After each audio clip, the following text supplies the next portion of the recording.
On the night of October 8, 1871, Chicago stood on the edge of a quiet moment that history would never forget. The city was tired as evening settled in. The warm air felt heavy. The long, dry months had pushed the land to its limit. Wooden sidewalks creaked. Roofs carried dust that had not seen rain in weeks. People tried to rest, but many felt a strange tension in the air. They did not know why. They only knew the city felt fragile. Chicago grew fast during those years. It pulled people from many places. Workers, families, and travelers came to build new lives. Houses stood close together. Streets were narrow. Most buildings were made of wood because it was cheap. This made the city strong in growth, but weak in safety. It was a risk people accepted because they needed homes and work. The summer had been harsh. The land was dry.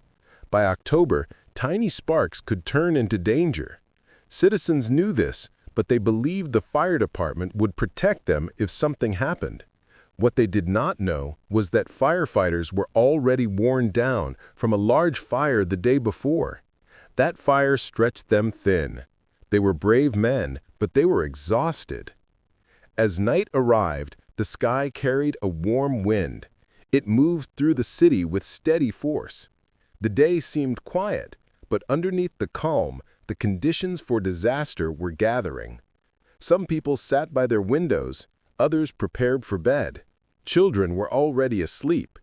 No one expected their world to change in moments. On the west side of the city, the O'Leary family home rested in a simple neighborhood. It was filled with workers and families who lived close to one another. Their barns and sheds formed tight rows. Inside these structures, hay dried under the warm winds. These small corners of the city were peaceful, but they were also vulnerable. When the first spark rose in or near the O'Leary barn, no one understood what it meant. Some neighbors only saw a faint glow before it grew. Others heard shouts from outside. At first, it did not seem unusual. Fires were not rare in Chicago. Small ones happened often and were controlled. This time, though, the city had no strength left to fight. The fire spread faster than anyone expected. Dry wood caught fire at once. Winds pushed the flames forward. People stepped out of their homes and watched an orange glow rise higher. They felt fear grow in their chests. The wind made the fire jump from house to house. It swept across yards and barns in seconds. The neighborhood woke up to a wave of heat. Firefighters rushed toward the scene. They gave everything they had, but soon faced a truth they could not ignore. Their hoses struggled against the wind. The flames grew louder than their shouts. Some crews tried to block the fire's path. Others tried to protect families escaping the danger. They moved fast, but the fire moved faster. Across the city, bells began to ring. Citizens heard the warning. Many stepped outside in confusion. Some wondered why the bells kept sounding with such urgency. It took only a few minutes for the truth to spread. This fire was not stopping. Families grabbed what little they could hold. Some carried children, some carried small bags, some had only the clothes they wore. They ran from the flames that chased them through the streets. Smoke filled the air. People coughed as they searched for safety. The heat pushed them farther away from their homes. The night sky turned bright orange. The city seemed to glow from within. People watched from distant streets as the fire reached new blocks. They hoped it would stop soon. Instead, it grew stronger. Each gust of wind carried sparks that set new fires ahead of the main blaze. It became clear that Chicago was facing a scale of danger it had never seen. Yet, as terrifying as the fire was, something else spread that night. A shared fear connected the city. People helped one another. Strangers guided the elderly. Parents shielded children. Firefighters worked with unbroken courage, refusing to give in. These moments showed the heart of the city even as the fire tore it apart. The first hours of the fire were chaotic. People fled as firefighters tried to hold the line. But the wind, dryness, and endless fuel gave the fire power that no one could contain. Chicago's fate was shifting in every passing minute. The city that had risen so fast was now in danger of falling just as quickly. When midnight approached, the fire was still growing. Its path was clear. The city center stood ahead, and the wind pushed the flames toward it. Many citizens watched from the dark edges of the streets. They prayed for a change in the wind. They hoped for a small break. None came. The fire would not stop. It was heading toward the heart of Chicago. The fire that started on the west side did not slow down. As the clock moved past midnight on October 9, 1871, Chicago faced a danger it could not control. People watched the flames rise higher. They saw the fire push through their streets with a force they had never seen. Many wanted to believe the fire would stop soon, but the wind kept growing stronger. It fed the flames and pushed them toward the heart of the city. Families tried to escape to the north and east. They held on to children, blankets, and small bags. Some had no time to take anything. They ran because the heat behind them grew too strong. The fire felt close even from far away. People could feel it on their backs as they moved through crowded streets. Horses pulled carts filled with frightened citizens. Some walked. Some cried. Some stayed silent because there were no words for what they saw. Firefighters kept trying to slow the flames. They dragged hoses across burning streets. They climbed ladders and held their ground with bravery. But many hoses lost pressure because pipes cracked under the heat. Some buildings collapsed before the men could reach them. Burning embers fell across their helmets. They worked with courage, but the fire had gained too much power. The flames soon reached the south branch of the Chicago River. Many hoped the water would stop the fire, but the river held debris and oil from nearby factories. Sparks reached across the water and set the waste on fire. Flames floated across the surface. Citizens watched the river burn. This shocked the city. Many realized then that nothing in the path would stop the fire's advance. Once the fire crossed the river, it aimed at Chicago's business district. The area held large buildings, factories, and stores. Many thought they were safe because some buildings were made of stone, but wooden roofs, wooden floors, and wooden interiors caught fire as easily as the smaller homes on the west side. Heat entered through broken windows. In minutes, the heart of the city was in danger. Inside the business district, the streets grew frantic. Store owners rushed to save records and supplies. Clerks carried boxes of documents. Others threw goods into wagons and pushed them away from the flames. Horses panicked as they tried to escape. Bells rang through the streets. People shouted warnings from block to block. Smoke made it hard to breathe. Many covered their mouths with pieces of cloth. The courthouse stood tall in the center of the district. It was a symbol of order and strength. At first, people hoped it would protect the area. But the fire reached its roof. Strong winds pushed flames onto the building. Firefighters tried to save it, but the heat was too great. Soon the courthouse tower caught fire. Its large bell rang on its own as the wood inside gave way. The sound echoed across the streets. Citizens who heard it knew the city was losing one of its strongest landmarks. Banks, hotels, and offices soon followed. The fire moved from roof to roof. Winds carried burning shingles through the air. People tried to shield themselves from falling debris. Some hid behind stone walls. Others climbed onto carts and continued their escape. Every minute, the fire grew. Streets that had been busy with workers hours before were now covered with ash. By dawn, the fire had reached some of Chicago's largest buildings. Flames shot through windows. Wooden beams snapped and fell into the streets. The smoke grew thick and dark. It hung above the city and blocked the morning sun. People who watched from far away said it felt as if night had returned. This added to the fear. Citizens felt trapped between darkness and fire. The fire moved north as morning rose. Many who escaped earlier thought they were safe. They gathered in parks and near the lake. But the wind changed direction. Flames turned toward the north side, where thousands more lived. People saw the fire shift and felt panic rise again. Some had to move for a second time. They carried tired children in their arms. They held on to parents and neighbors. They tried to stay together, though the crowd pushed in all directions. As the fire reached the north side, new streets burst into flames. Houses burned fast. Trees caught fire and sent sparks into the air. Wooden fences added fuel to the fire's path. Families fled toward the lake. Some stood at the shoreline, unsure where to go.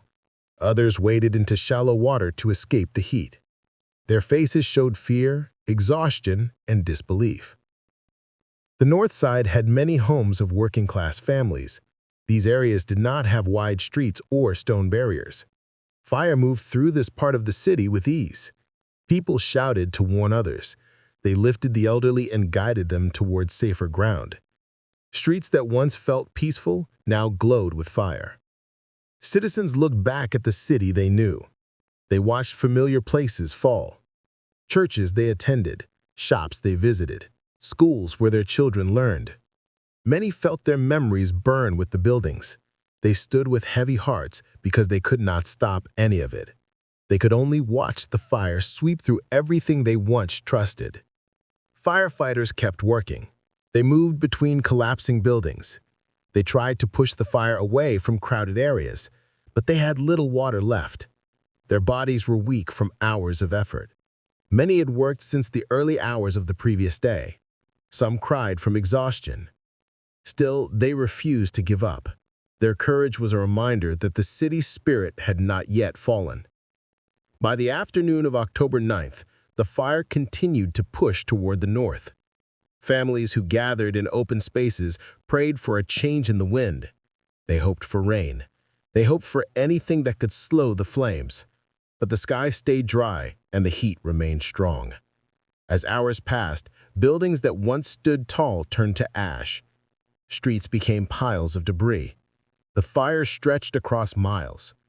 People could see the destruction from far away. Smoke drifted over the lake and darkened the horizon. Late in the day, a small shift in the weather brought a sense of relief. Wind slowed and turned. This helped weaken the fire's grip.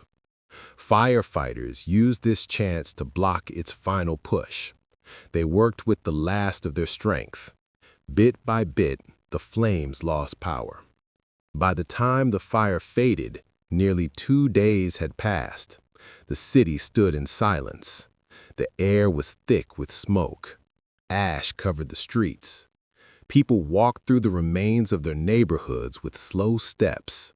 They searched for loved ones. They looked for anything that survived. When the fire stopped, Chicago stood in a strange silence. Smoke still rose from the ruins. The air smelled of burned wood and dust. People walked through the streets with slow steps because they were not sure what they would find. The city that once held so much life felt unrecognizable. Homes, shops, and landmarks had fallen. Many blocks held only ashes. For the survivors, this was the moment when the true weight of the disaster began to sink in. Families searched for missing members. Some called out names through the rubble. Others held hope that loved ones reached safety somewhere farther north or east. Many cried when they found nothing but charred remains of their homes. Some stood still for long minutes because their minds could not take in the sight. The fire had taken not only buildings, It had taken memories, possessions, and places they counted on. As the sun rose on October 10th, the scale of the loss became clear. Nearly all of the downtown area had burned. About 1/3 of the city was destroyed. Thousands had no home. Many slept under the open sky. Some rested in parks or near the lake. They used coats, blankets, and whatever they carried during their escape. The night brought cold air. People huddled together to stay warm. City leaders moved fast once the flames were gone. They set up temporary offices to organize help. Officials worked without rest. They wanted to prevent more suffering. They ordered food, water, and medical care for those in need. Volunteers stepped forward to distribute supplies. Some doctors treated injuries caused by heat and smoke. Others helped the elderly and children who were weak from running. Citizens who had lost nothing shared with those who had lost everything. Across the nation, news of the fire spread through newspapers. Trains brought aid from nearby cities. Boxes of clothes, blankets, and tools arrived. Some people traveled to Chicago to help with rescue work. Churches opened their doors. Schools offered space for families to rest. The support showed the strength of human kindness in a time of deep pain. Despite the unity, tension grew in some parts of the city. Many working-class families felt the weight of the disaster more than others. Their homes had been built close together in the areas that burned first. They had lost not only shelters, but their workplaces. Some feared they would be pushed aside during rebuilding. Wealthy citizens worried about their own businesses and investments. These concerns created quiet disagreements about how the city should rise again. Rumors spread as people tried to understand what caused the fire. Some blamed careless workers. Others accused groups they believed were outsiders. The O'Leary family faced unfair attention. Many reporters pointed to their barn because it was where the fire began. Catherine O'Leary denied wrongdoing. She never claimed responsibility. Still, her family suffered from false accusations. Historians later agreed that the exact cause was never proven. But at that time, fear and frustration made the public search for someone to blame. In the following days, the city struggled with basic needs. Food was limited. Fresh water was hard to find because pipes had burst. Bread lines formed. Men and women waited patiently for meals.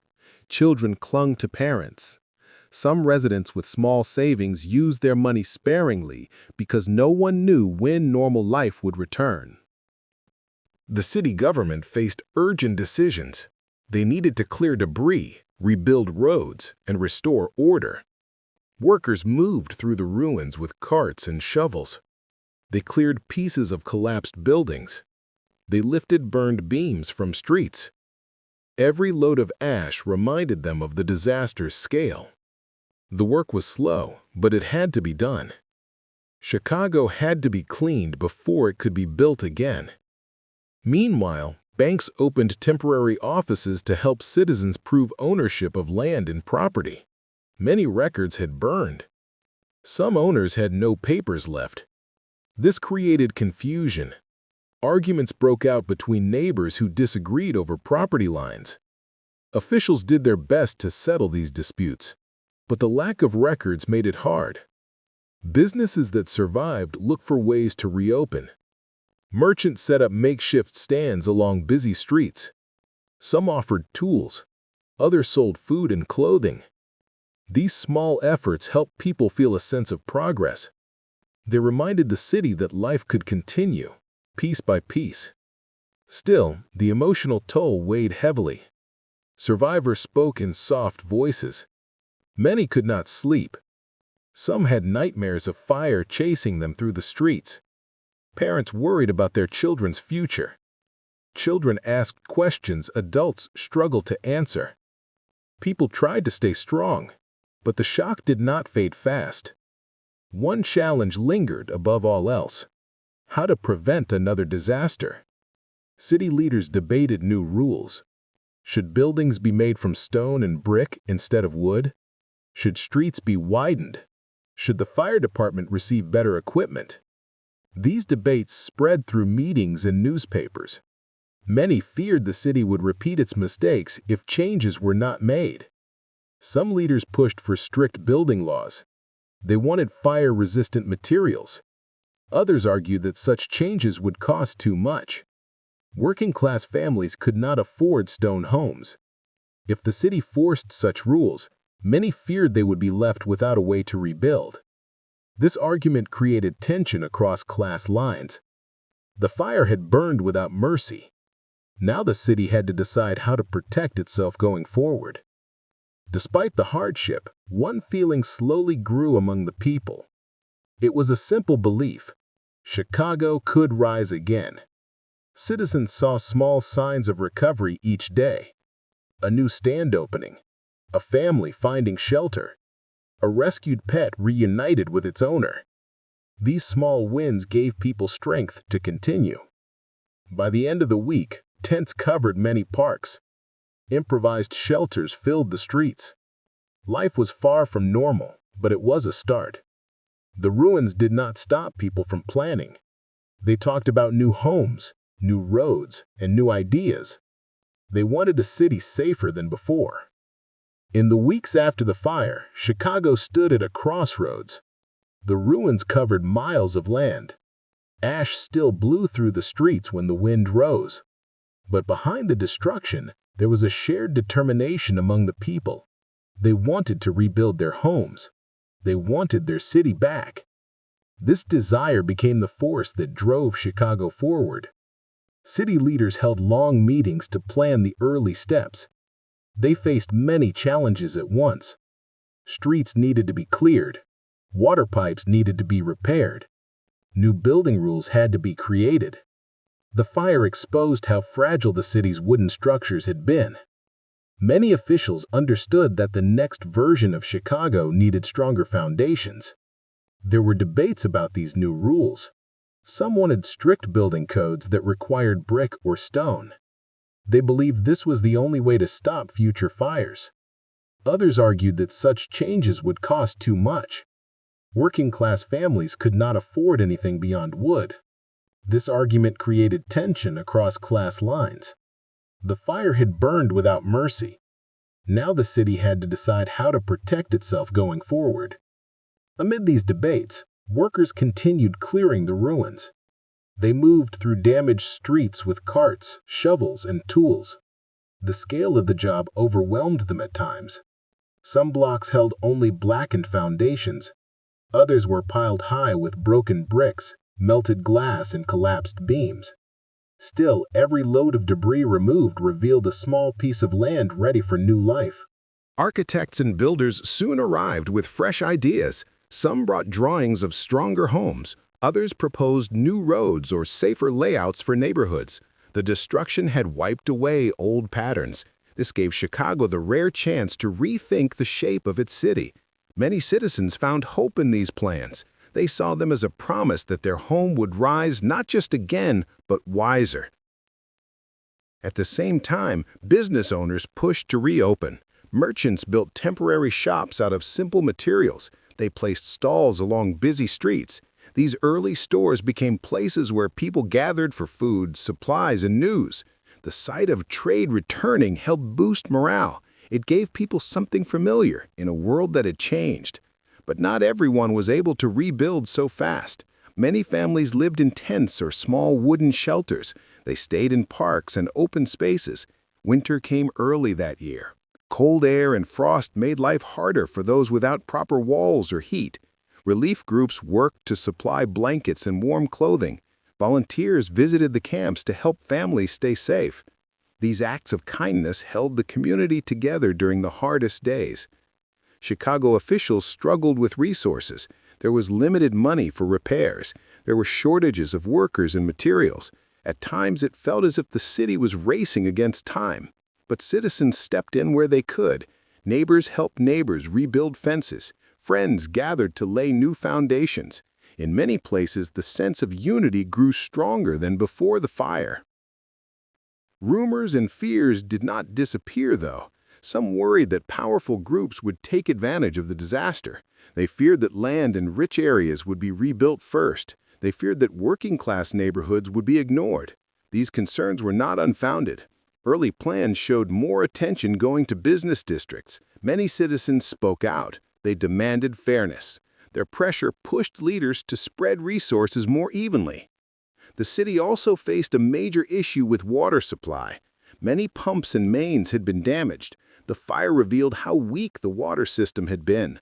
Officials moved quickly to repair pipes and dig new wells. A stronger system was needed for both daily life and future emergencies.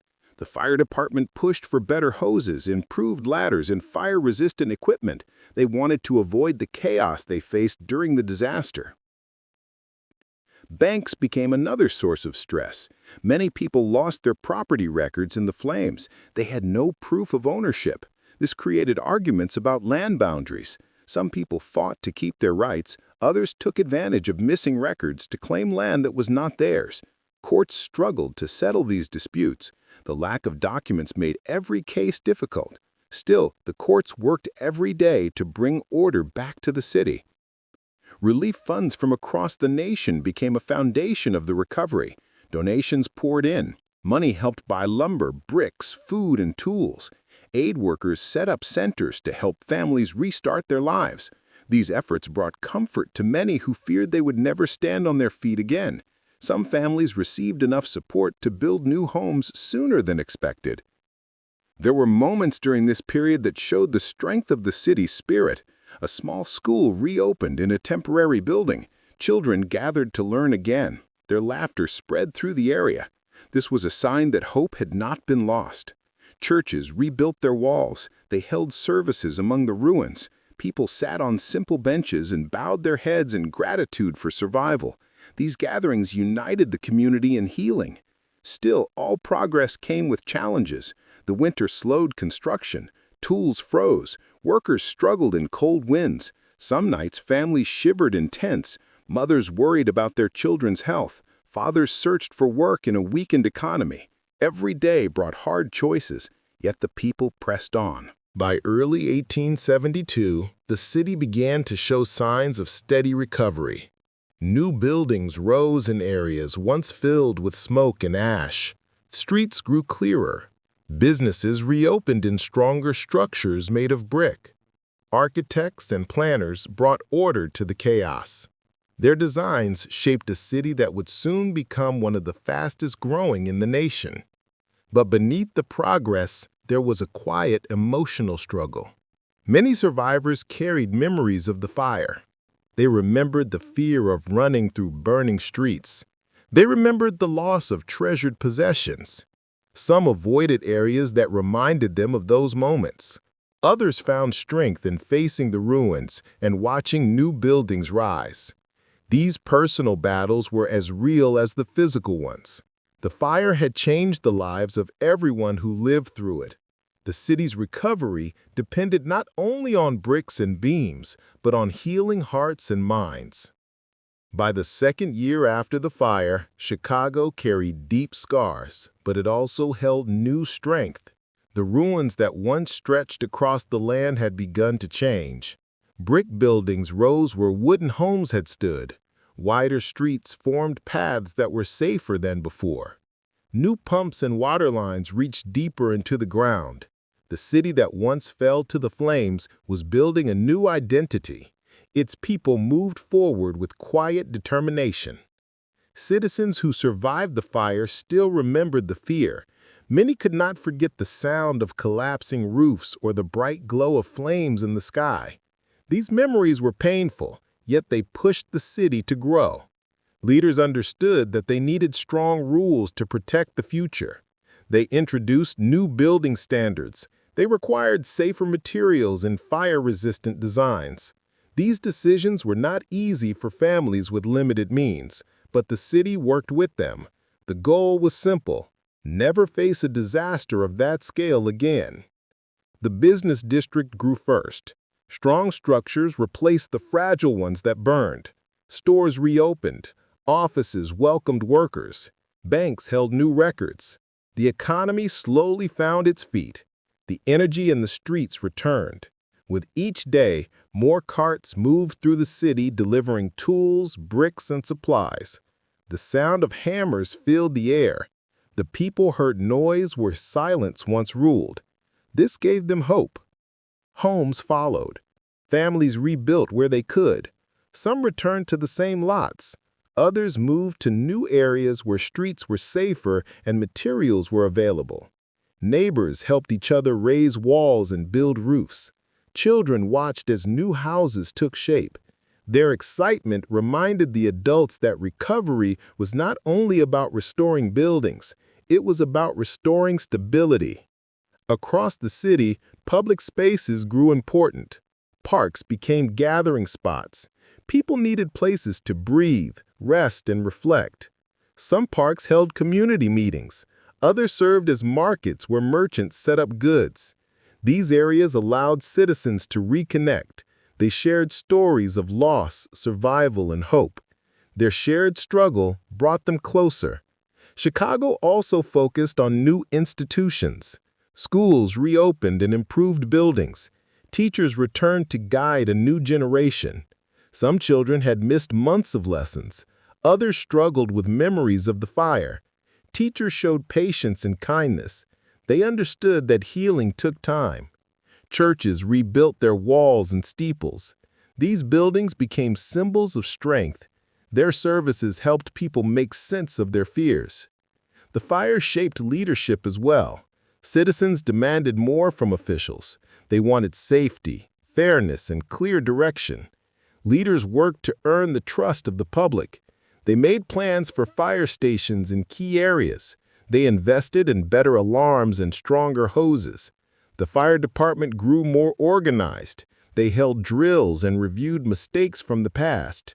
These efforts showed the city's desire to learn from tragedy. Not all changes came from officials. Everyday citizens made choices that shaped Chicago's future. Some opened workshops to produce stronger bricks. Others became builders who focused on safer designs. Merchants expanded their stores to support the growing population. Farmers outside the city brought more food to help families recover. These small actions, taken by thousands, built the city's strength from the ground up. Chicago's population began to grow again. People from other states and countries moved to the city because they saw opportunity. They saw a place that refused to fall. They saw a community that welcomed hard work. New workers joined the rebuilding effort. Their skills added to the progress. Their families added to the city's diversity. The memory of the fire stayed present in daily life. Some citizens carried stories they seldom spoke aloud. They remembered the fear of running through smoke. They remembered the loss of precious belongings. They remembered the long nights in parks after the fire ended. These memories reminded them of their strength. They survived. They endured. They learned. As years passed, the city grew beyond what anyone thought possible during the days after the disaster.